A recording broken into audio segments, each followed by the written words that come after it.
नमस्कार मित्रांनो, दिव्य ज्योती या यूट्यूब चॅनलमध्ये आपल्या सगळ्यांचे हार्दिक स्वागत आहे। मी Archana काळमेक, recce healer, astrologer, numerologist आणि पेंडुलम डाउजर।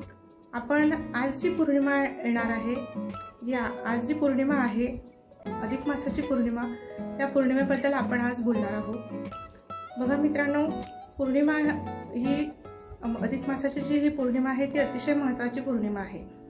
अधिक मास हा वर्षातून 3 वर्षातून एकदा येतो, त्यामुळे अधिक मासामध्ये जी ही पौर्णिमा आलेली आहे त्या पौर्णिमेला जे आपण आज उपाय करणार आहोत ते उपाय अतिशय पॉझिटिव्ह रिझल्ट देणारे आपल्याला राहणार आहेत। त्यामुळे आपण एक एक करून उपाय आता बघणार आहोत।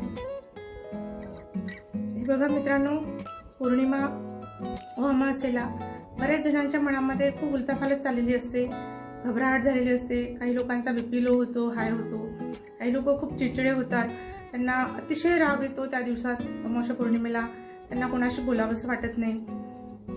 आपले शरीर हे 75% पाण्याने भरले असल्यामुळे नेचरमध्ये जे बदल होतात ते आपल्या शरीरामध्ये सुद्धा बदल होतात।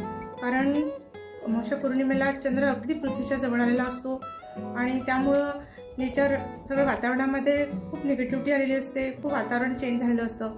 भरती ओटी अमावस्या पौर्णिमेला येते, पौर्णिमेच्या दिवशी हायटाईड असतं, त्यामुळे पौर्णिमेला सगळ्यात जास्ती मनामध्ये उलथापालथ झालेली असते। मन हे बेचैन असतं बऱ्याच लोकांचं, त्यांना काही सुचत नाही, भांडावंसं वाटतं, कुणाला कुणाशी बोलावंसं वाटत नाही, कुणाला चिडचिडेपणा येतो, कोणाचा बीपी लो होतो। अशा बऱ्याच गोष्टी पौर्णिमेच्या दिवशी घडतात, अमावस्या दिवशी घडतात। आणि बऱ्याच जणांना हा प्रश्न असतो की शुक्ल पक्ष आणि कृष्ण पक्ष हा काय असतो। तर हे बघा, पौर्णिमेनंतर कृष्ण पक्ष सुरू होतो। कृष्ण पक्ष हा कृष्णाचा पक्ष असतो आणि अमावस्येनंतर शुक्ल पक्ष सुरू होतो। त्यामध्ये शुक्ल पक्षामध्ये 15 दिवसाचा शुक्ल पक्ष असतो आणि कृष्ण पक्ष हा 15 दिवसाचा असतो। आता जी पौर्णिमा संपणार त्याच्या दुसऱ्याच दिवशी कृष्ण पक्ष सुरू होईल। तर कृष्ण पक्षामध्ये चंद्र हा हळूहळू हे होत जातो, म्हणजे कृष्ण म्हणजे सावळा, तर चंद्र हा कमी कमी होत जातो अमावस्येपर्यंत। त्यामुळं आपल्याला जे उपाय आपण पौर्णिमेच्या दिवशी करणार आहोत ते उपाय आपल्याला खूप कारागिरी ठरणार आहेत। हे बघा, पौर्णिमेच्या दिवशी आपल्याला कृष्णाचा दिवस असल्यामुळे हा श्री हरी विष्णूचा दिवस आहे। पौर्णिमा जो ही जी आपल्या अधिक मासाची जी पौर्णिमा येत आहे ती श्री हरी विष्णूची पौर्णिमा आहे। त्या दिवशी आपल्याला मंत्रजाप दिवसभर जर आपण केला कोणत्याही देवाचा, आपण श्रीहरी विष्णूचा मंत्रजाप करू शकतो। ओम नमो भगवते वासुदेवाय नमः हा दिवसभर आपण मंत्रजाप करावा, किंवा श्रीकृष्णाचा मंत्र ओम क्लीम कृष्णाय नमः हा मंत्र आपण दिवसभर करू शकतो। जरुरी नाही की तुम्ही बसूनच आसनावर करा किंवा बिलकुल एखादा रोबोटच होऊन जा, अशा प्रकारे करा तशा प्रकारे करा, असं काही जरुरी नाही आहे। आपण ज्या पद्धतीने आपल्याला तो मंत्र जाप करता येईल त्या पद्धतीने आपण तो करावा। उभ्याने आपण करू शकतो, बसूनही करू शकतो, कुठेही बसून तुम्ही मंत्रजाप करू शकता। हे बघा मित्रांनो, त्या दिवशी आपण श्रीकृष्णाचा मंत्रजाप केला तर फार लाभकारी राहील। ओम क्लीम कृष्णाय नमः। आणि दुसरा उपाय मी सांगते तुम्हाला, पौर्णिमेच्या दिवशी आणि अमावस्या दिवशी जास्तीत जास्त पाणी प्या आणि स्वतःला शांत ठेवण्याचा प्रयत्न करा। डोकं आपलं जितकं शांत राहील तितका जास्त प्रयत्न पौर्णिमा आणि अमावस्येला करा। दरवेळी जर तुम्हाला हेच होत असेल, चिडचिडेपणा, घाबरेपणा, बऱ्याच जणांना उलटीसारखं वाटतं, कोणाचा बीपी लो होतो, त्यांनी जास्तीत जास्त पाणी प्यावे पौर्णिमा अमावस्येला आणि जास्तीत जास्त मेडिटेशन करावे। जास्तीत जास्त मेडिटेशन करून डोक्याला शांत ठेवण्याचा प्रयत्न करावा, किंवा एखाद्या देवाचा मंत्रजाप त्या दिवशी आपण करावा। आणि एक छान सुंदर असा छोटासा उपाय तुम्हाला मी सांगते। आंघोळीच्या पाण्यामध्ये दर पौर्णिमेला आणि दर अमावस्येला, दर पौर्णिमेला जर केला तर फारच उत्तम, आंघोळीच्या पाण्यामध्ये चुटकीभर हळद टाकावी आणि थोडं गंगाजल नसेल तर गुलाबजलही नसेल तर साधं पाणी कोणतंही चालेल, ते पाणी आपण आंघोळीच्या पाण्यामध्ये टाकावे आणि अफर्मेशन पॉझिटिव्ह द्यावी की हे पाणी पूर्ण पॉझिटिव्ह झालेले आहे, ह्या पाण्यामुळे जी मी आंघोळ करते आहे ते पूर्णपणे पॉझिटिव्ह आणि मी सकारात्मक एनर्जीने आंघोळ करते आहे। हे अफर्मेशन आपण जर दिलं, एनर्जाइज जर पाणी केलं आपण, तर आपल्याला खूप पॉझिटिव्ह आणि खूप चांगले रिझल्ट आपल्याला मिळू शकतात। पौर्णिमा आणि अमावस्येला, पौर्णिमेलाही करा आणि दर अमावस्येला करा। ह्या उपायांनी इतका फायदा होतो की आपले सगळे प्रॉब्लेम्स, सगळे निगेटिव्ह एनर्जी आपल्या शरीरामध्ये निघून जाते. हळदीमध्ये असा गुण आहे आणि गंगाजलामध्ये म्हणजे ते अफर्मेशन जर जुळून केलं आपण तर त्याचा पॉझिटिव्ह रिझल्ट आपल्याला अमावस्या पौर्णिमेला दिसतो. चिडचिडेपणा आपला कमी होतो, निगेटिव्हिटी आपली कमी होते. आणि दुसरा एक छानसा उपाय तुम्हाला सांगते मी, लक्षात आलंच असेल तुम्हाला. हे बघा, 2 ग्लास घ्यायचे पाण्याने भरलेले, कोणतेही ग्लास चालतील, काचेचे, पितळेचे कोणतेही, किंवा एखादा जारी चालेल, वाटे चालतील. 2 ग्लास पाण्याचे भरून घ्यावे आणि हे पौर्णिमेच्या रात्री करावे. पौर्णिमेच्या रात्री म्हणजे आदल्या दिवशी केले चालते किंवा पौर्णिमेच्या रात्री केलं तर फारच उत्तम. आज जी पौर्णिमा आहे आजच्या दिवसाची, त्या दिवशी आपण रात्री हा उपाय करू. 2 ग्लास घ्यायचे, त्यामध्ये दोन्ही ग्लासमध्ये पूर्ण भरून पाणी भरून ठेवायचं आणि 1 ग्लास आधी सर्वात पहिले 1 ग्लास घ्यायचा. त्या ग्लासामध्ये आणि निगेटिव्ह आणि पॉझिटिव्ह आपल्याला करायचं आहे. पहिल्या ग्लासामध्ये जो आपण पहिला ग्लास घेणार आहे त्या ग्लासामध्ये थोडंसं मीठ टाकायचं. कोणतंही मीठ चालेल, शेंदी मीठ, काळं मीठ, जाडं मीठ कोणतंही चालेल. ते मीठ थोडंसं टाकायचं त्या ग्लासामध्ये आणि ते पाण्याचा ग्लास तो घराच्या मधोमध ठेवायचा किंवा एखाद्या कोपऱ्यात ठेवायचा रात्रभर. आणि त्यामध्ये अफर्मेशन द्यायची, निगेटिव्ह अफर्मेशन द्यायची की घरामध्ये जे काही निगेटिव्ह एनर्जी आहे, जे काही ऑब्स्टॅकल आलेले आहे घरामध्ये, ज्या अडचणी आलेल्या आहेत आणि जे काही लोकांनी कोणी काही घरामध्ये काही केलेलं आहे माझ्या, ते सगळं निघून गेलेलं आहे. आणि त्याच्यामध्ये सगळ्या निगेटिव्ह आपल्या ज्या गोष्टी आहेत, निगेटिव्ह गोष्टी त्याच्यात हात ठेवून अफर्मेशन देऊन एनर्जाइज करून आपण ते पाणी तिथे ठेवून द्यावे. आणि हे लक्षात ठेवायचं की जो दुसरा ग्लास आहे तो ग्लास आपण पाण्याने भरलेला, त्याच्यामध्ये काही टाकायचं नाही आपल्याला, तो ग्लास आपण देवघराच्या जवळ ठेवून द्यायचा. त्याला झाकण ठेवायचं त्याच्यावर आणि त्याला पॉझिटिव्ह अफर्मेशन द्यायची की हे जे पाणी आहे, हे जे पाणी सकारात्मक एनर्जीने भरलेले पाणी आहे, त्यामध्ये सर्व माझ्या पॉझिटिव्ह एनर्जी गेल्या आहेत. घरामध्ये सर्व काही छान झालेलं आहे.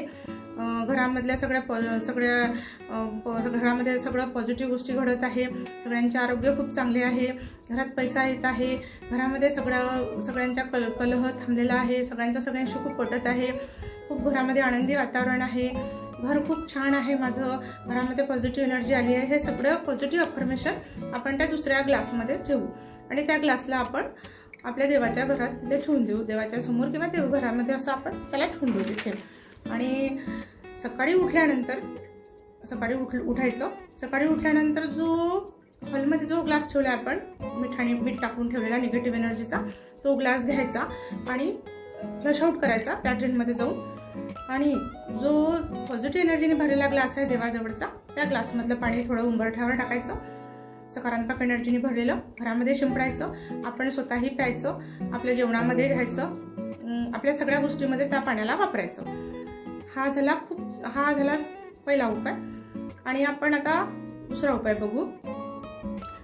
आवडेलच तुम्हाला उपाय, सोपा वाटेल करायला आणि तुम्ही जरूर करा हा उपाय. आणि एकदम कारागीर उपाय आहे आणि लवकर रिझल्ट देणारा उपाय आहे. लवकर रिझल्ट मिळतो या उपायाने आपल्याला, जरूर करायचा. मला त्याचे खूप रिझल्ट मिळालेले आहे. मी स्वतःही हा उपाय करते आणि तुम्हालाही खूप चांगला वाटेल हा उपाय करायला. आणि आता दुसरा उपाय आहे. आपला जो हात आहे आपला, हातामध्ये खूप एनर्जी असतं आपला. मी तुम्हाला सांगते की आपण झोपेतून उठल्यानंतर आपले हात बघायचे असे. हातामध्ये खूप पॉझिटिव्ह एनर्जी असल्यामुळे त्या हातामधले जे आपला एनर्जी आहे ती आपल्यामध्ये येते. हाताचे तुम्हाला एक सांगते की हे जे बोट आहेत आपले फिंगर, हे म्हणजे लक्ष्मी आहे. हे म्हणजे लक्ष्मी. आणि हे मधला भाग जो आहे हे सरस्वती आणि हा कृष्ण आणि श्रीहरी. आता आपल्याला हाताचा हे करायचं आहे. हाताचा मंत्र म्हणायचा आहे आपल्याला. ओम श्रीम, श्रीम म्हणजे लक्ष्मी. ओम श्रीम क्लीम, क्लीम म्हणजे सरस्वती.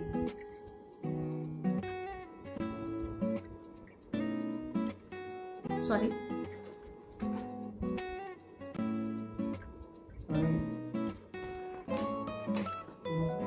ओम श्रीम एम क्लीम. श्रीम म्हणजे लक्ष्मी, एम म्हणजे सरस्वती आणि क्लीम म्हणजे कृष्ण. हा मंत्र आपल्याला म्हणायचा आहे. हा मंत्र आपण 108 वेळा पौर्णिमेच्या दिवशी म्हणायचा. किती वेळा म्हटला तरी चालेल दिवसभरात. या मंत्राने इतकी आपल्याला पॉवर येते, आपल्यामध्ये इतकी पॉझिटिव्ह एनर्जी येते की आपण विचारही करू शकत नाही, आपले सगळे प्रॉब्लेम्स दूर होतात. आपण हात जरी आपला ठेवला आणि म्हणत राहिलो ओम श्रीम एम क्लीम, ओम श्रीम एम क्लीम, आणि आपल्याला जर अभ्यासामध्ये लक्ष आपल्याला लागत नसेल, अभ्यास आपल्याला लक्षात राहत नाही, आपण केलेला अभ्यास आपल्याला आठवत नाही, तर आपण इथे हे जे सरस्वतीचा हा भाग आहे आपल्या हाताचा, इथे आपण थोडीशी मसाज करावी. हा एम आहे, एम श्रीम आणि क्लीम.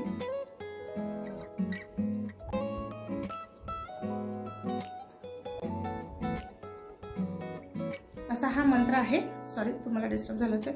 हा मंत्र आपण दिवसभर पौर्णिमेच्या दिवशी म्हणायचा. या मंत्राने आपल्या घरात प्रॉस्पेरिटी, पैसा, सुखणांत आणि घरामध्ये शांती येते, पॉझिटिव्ह एनर्जी राहते. आणि एक गोष्ट पौर्णिमेच्या दिवशी हे करायची की आपण सूर्याला पाणी द्यायचं. सूर्य थेरपी याला म्हणतात. सूर्याला पाणी जरूर द्यावे त्या दिवशी. सूर्याला पाणी वर जावे छतावर किंवा कुठेही सूर्याला पाणी द्यावे आणि आपल्यामध्ये सूर्याची एनर्जी आहे असं अफर्मेशन आपल्या स्वतःला द्यावी. आणि तिथे ओम सूर्याय नमा, ओम सूर्याय नमा, ओम सूर्याय नमा, ओम सूर्याय नमा असं 11 वेळा म्हणायचं. आणि त्यानंतर म्हणायचं की जे माझ्यामध्ये जी कमी आहे, कॉन्फिडन्स लेवल माझ्यामध्ये कमी आहे, मला बोलताना जो त्रास होतो, कुणाशी काही लोकांचं कसं असतं की दुसऱ्यांशी असं ते स्वतःशी चांगले बोलतात, घरामध्ये छान बोलतात आणि दुसऱ्यांशी बोलताना त्यांना अडथळायला होतं, कॉन्फिडन्स लेवल त्यांची कमी होते. तर तेव्हा सूर्य थेरपी ही खूप कामी येते. तर सूर्याला जल दिलं आपण, रोज जर सूर्याला जल दिलं, पौर्णिमेच्या दिवसापासून जर आपण सूर्याला जल देणं सुरू केलं तर आपल्यामधला कॉन्फिडन्स जबरदस्त वाढतो, आपल्यातली एनर्जी वाढते, आपला कॉन्फिडन्स लेवल कमालीचा वाढून जातो आणि आपल्याला प्रॉस्पेरिटी, आपली जी भीती असते मनामध्ये कोणाशी बोलताना, कॉन्फिडन्स लेवल कमी असतो, तो आपला जबरदस्त वाढतो. तेव्हा पौर्णिमेपासून सुरू करा. पौर्णिमेला आपण जर सूर्याला जल दिले तर आपल्यामधला कॉन्फिडन्स लेवल जबरदस्त वाढेल. आणि हा जो मंत्र मी सांगितलेला आहे हाताचं जे तुम्हाला सांगितलं आहे ते पंजाचं, ते पण तुम्ही रोज करा. आणि इथे मसाज करायला विसरू नका पौर्णिमेच्या दिवशी. हे जर तुम्ही उपाय केले तर तुम्हाला नक्कीच खूप जास्ती फायदा होईल. आणि जरूर हे उपाय तुम्ही उद्याच्या दिवशी करा आणि तुम्हाला त्याचा रिझल्ट तंतोतंत मिळेल. आणि रिझल्ट 100% मिळतो. तुम्हाला माझा व्हिडिओ आवडला असेल, जास्तीत जास्त लोकांना शेअर करा, जास्तीत जास्त लोकांना सांगा आणि सबस्क्राईब करा. धन्यवाद.